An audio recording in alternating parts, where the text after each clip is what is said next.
弟兄姐妹，大家平安。我们今天要读的经文是以赛亚书的第13章到第14章。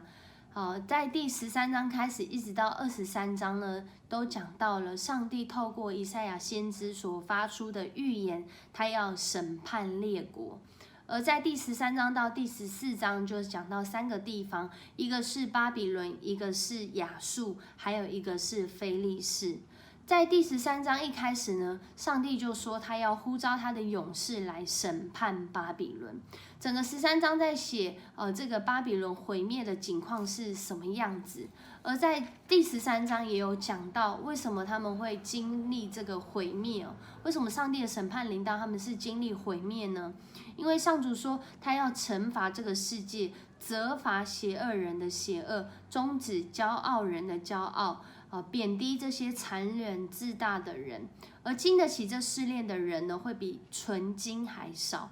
当上帝的义怒临到这个地方，他的审判临到这个地方的时候，是会使天站立，使地动摇的。而住在巴比伦的人呢，这些人他们要经历到这个毁灭的情况，是整个是惨不忍睹的状态。这相较于当时，其实真正那时候的巴比伦是一个越来越强盛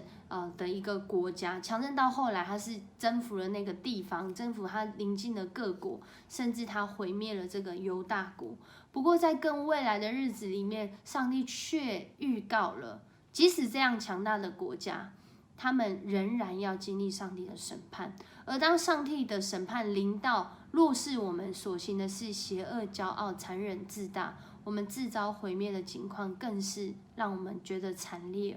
而这些因为这些强权而失丧国家的人，那又怎么办呢？在第14章就有讲到，上主虽然允许这些他的子民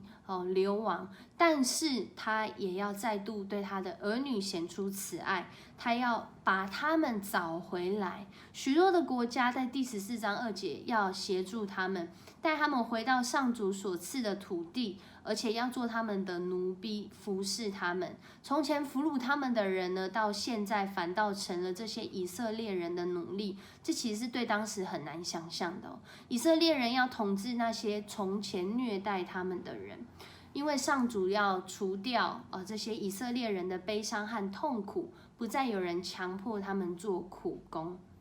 当我们看到这里，我们真是看见上帝他的慈爱仍然在我们当中。若是我们活在那困境里，活在那流亡当中，活在那个没有归属的里面，其实上帝他的心意是要拯救我们，让我们赶快来寻求他。而在这一段的经文当中，上帝也要毁灭亚述。在14章24节里面讲说，上主万军的统帅发誓说，我的计划一定实现，我要做的事一定做成。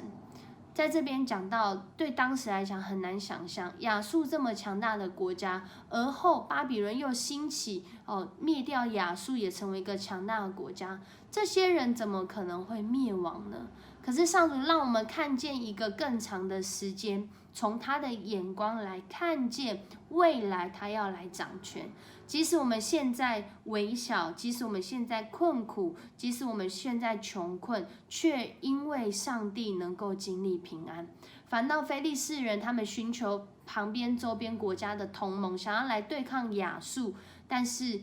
先知以赛亚却在这里讲，非利士他们也要，因为他们依靠的是自己，依靠的是周边的国家，而不是上帝，他们要自遭毁灭。求神帮助我们有从上帝来的眼光，用更长远的时间来看见，即使我们现在在苦难当中，仍然有盼望。我们一起来祷告。主，你是施恩怜悯的主，你是审判不公不义的主，你是掌权信实赏赐怜悯慈爱的主。主啊，我们来到你的面前，向你献上感恩，因为我们看见，我们即使在现在经历那些不好的事情，主你仍然掌权在其中。求神你帮助我们有更长远的眼光，如同今天的经文先知以赛亚所漠视的，帮助我们看见主仍然是你来掌权，仍然是主来审判。主啊，我们不靠自己来伸冤，而是主你亲自帮我们伸冤，让我们来依靠你，寻求你，即使在各样困境中，仍然能够经历从主来的平安和喜乐。这样祷告，奉主耶稣的名求，阿们。